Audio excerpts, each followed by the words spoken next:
Hello and welcome back to episode 3 of Emerald Rogue. We're back once again to try and complete our first full run of this game. In the first two episodes we fell at the 5th gym, so hopefully today is the day we go all the way. We start off with our Shiny Zubat once again and head to the first gym. If you did miss the first episodes, Emerald Rogue is a ROM hack based on Rogue Tower, where we start by choosing one of a number of routes to go and catch Pokemon. When we catch Pokemon, it is with us until we replace it or until it faints. So after the first route, we've picked up a team of Rhyhorn, Charmander, Swinub, Zubat and Growlithe. And in the next route, we also pick up a Tropius, ready for the first gym battle. That gym battle is going to be against Roxanne, who leads with a Relicanth as we lead with Rhyhorn. However, I quickly switch out to Tropius, who easily tanks a Water Gun before hitting a Razor Leaf, doing just over half damage. Relicanth hits a strong Rock Tomb, also lowering our speed. He actually outspeeds Tropius but doesn't go for the kill, allowing a second Razor Leaf to get the first kill of the battle. Rhyhorn is next and Razor Leaf leaves with 1 HP before Smackdown ends Tropius far earlier than I planned. We bring in Swinub, who hits a Powder Snow to finish off Rhyhorn. Omanyte comes in next and easily tanks a Powder Snow before hitting a strong Water Gun. This causes us to switch out to Zubat, as he's the only one who's likely to not be killed by Omanyte instantly. After a long battle, Omanyte does go down, winning us the battle and the first gym badge. Ready for Gym 2, we have evolved Charmander and Zubat, as well as adding Elekid to the team. We find ourselves against Watson as we lead with Rhyhorn, who bulldozes his way through Electrike, Flaffy, Pikachu and Elekid all the way to the second badge.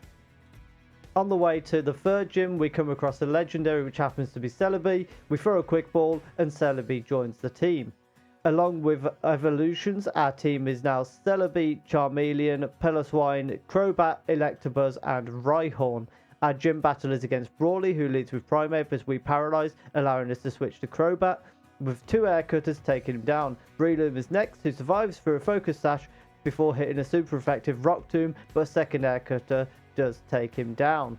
We choose not to risk Crobat, switch to Rhyhorn, who takes a strong Fire Blast. However, Drill Run very quickly ends the Combustion.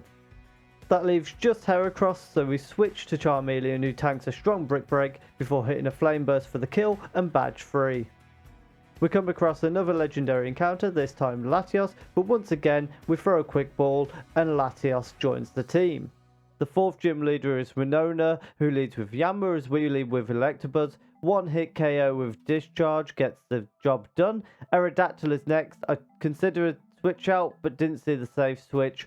Discharge hits hard against Aerodactyl, allowing us to send in Latios to finish off the job with a Zen Headbutt. Murkrow comes out, so we switch to Crobat, who takes a small hit. We confuse Murkrow, who then hits himself in confusion, allowing Cross Poison to get the kill. Masquerain is next, so we switch to Charizard as Winona sets up a Quiver Dance before using it again, as she tanks a strong Flame Burst before instantly killing Charizard with Hydro Pump. We send Latios back out, however the boosted Bug Buzz instantly kills Latios, oh no. Crobat however does outspeed and gets the kill.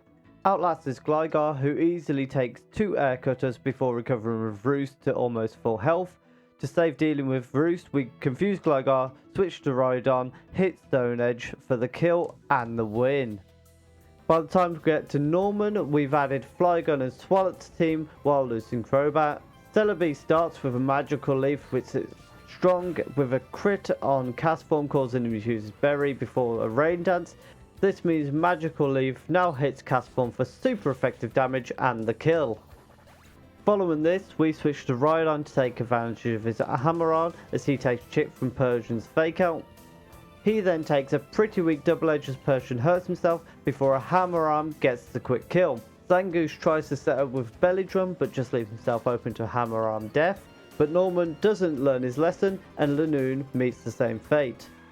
And finally, despite a Thunder Wave, Delcatty also goes down, and that is the 5th gym badge secured. We pick up a Pinsir on the way to the 6th gym leader. And with the remaining leaders being Fire, Psychic and Water, I decide to lead with Pinsir as he would have moves onto Fire and Psychic Pokemon. This works out perfectly as we face Flannery and Pinsir sweeps through Typhlosion, Charizard, Flareon and Ninetales before getting off a strong Earthquake on Arcanine before going down to Burn Up. Pinsir, your time with us was short but phenomenal. Rhydon comes in to take a Will-O-Wisp, which of course burns, however the Earthquake doesn't get the kill due to a Berry. Following this we go for a phase of us using Earthquake, Arcanine uses Morning Sun to heal. Eventually we switch out to Flygon on a Morning Sun, and after 3 Earthquakes we finally take down Arcanine. On the way to the 7th gym we come across one of the labs, given us a choice of reviving Latios, Growlithe and Pinsir. Having just caught an Eevee though, we decide to stick with him. However, after this we meet a legendary in Zapdos who does replace Eevee in hopes of more prep for a water gym. Wan leaves with Cloyster, who may have Ice Beam, so we need to hope Discharge gets the kill, which it does. Zapdos then also takes down Starmie and Feraligatr. Politoed surprisingly tanks a Discharge and gets off a strong Ice Beam before going down. Mantine goes down much easier, leaving just Kingler to kill, and a final Discharge bags us a 7th badge. At our 3rd attempt, we are one final gym away from the Elite Four, and this time we know it's going to be a Psychic gym, so we need to prepare for it. On our way, we do lose Flygon and Zapdos to a Trainer's Dragonite. Luckily, we are able to replace Flygon with a Dragonite and also a Ninjask on the following route with X-Scissor, so hopefully we can get that 8th gym. Into the battle we lead with Ninjask. The plan is to set up a couple of double teams, but Espeon hits a Psychic and ends that plan early on. Rhydon comes in next and takes a strong Psychic, however responds with a Mega Horn which gets the kill on Espeon. Next up is Slowbro, who surely we can outspeed, and he does, but misses and goes down to a Scald. Dragonite is up next and we set up 2 Dragon Dances, although we do get paralysed, but he comes through and gets the Outrage for the kill. Metagross comes in next and Outrage kills him in 2 shots, but only after we took a strong Zen Headbutt. As Outrage ends, Dragonite does get confused, but we came prepared and a Berry allows him to heal that. Grumpig is up next, but first of all we need to use a full restore on Dragonite before Outrage takes down Grumpig. Wobbuffet is out next, which is dangerous because of his Decimon, so Outrage needs to get the kill, and does. Finally is Lugia. We really wish we had Zapdos right now. I figure the best chance is to try an Outrage, which hits but Roost instantly heals Lugia. On 3 HP, we need to switch him out, so we go to Celebi, use Future Sight and Ancient Power in hopes we can wear them down, but Lugia is insanely strong, barely touches him. Lugia manages to paralyze us, but seems to be out of Roost PP. That gives us a chance. Lugia can now only use Thunder Wave, Toxic and Whirlwind, none of which can kill us because Celebi is paralysed, Aggron can't be poisoned due to his steel typing, and Swalot is poison type so can't be poisoned. It's now just a battle to eventually kill Lugia. It takes a few more turns, but Whirlwind brings out Dragonite, who uses a Hyper Beam to down Lugia. We have all 8 badges for the first time. Prior to the first Elite Four battle, we get a PC and Rhydon rejoins the team after his death in the last battle. The first Elite Four member that we face is Sydney. He opens with Sneasel and we open with a Stealth Rock, which my video was paused for. But Swalot gets a poison on Sneasel and we have a Toxic Storm ready to go should we need it. Sneasel is then switched out for Tyranitar, who is barely affected by Sludge Bomb, so we switch to Celebi. Earthquake doesn't hit for too much, but Leaf Storm responds strong and nearly takes down the Tyranitar, who survives with a Sliver. We set up a Future Sight before ending in with an Ancient Power. Sneasel comes in and flinches with Fake Out, which also means Future Sight is now ineffective, but his beat up is pretty weak as well, and then he succumbs to poison. Crawdaunt is in next, which means Celebi should have this with an easy Leaf Storm, and that's exactly what happens with the one-hit KO. Sableye is in next, but we need to bring Celebi out due to his health.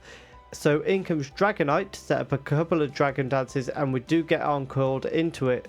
That could work in our favour however, but the next turn we do get burnt. When the encore ends, we do have to use a full restore to get rid of the burn and heal the health, and we end up back in another encore.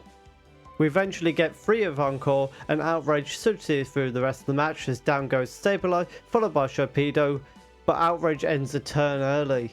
With only Umbreon left though, Rhydon comes in, hits a couple Mega Horns and sees us through.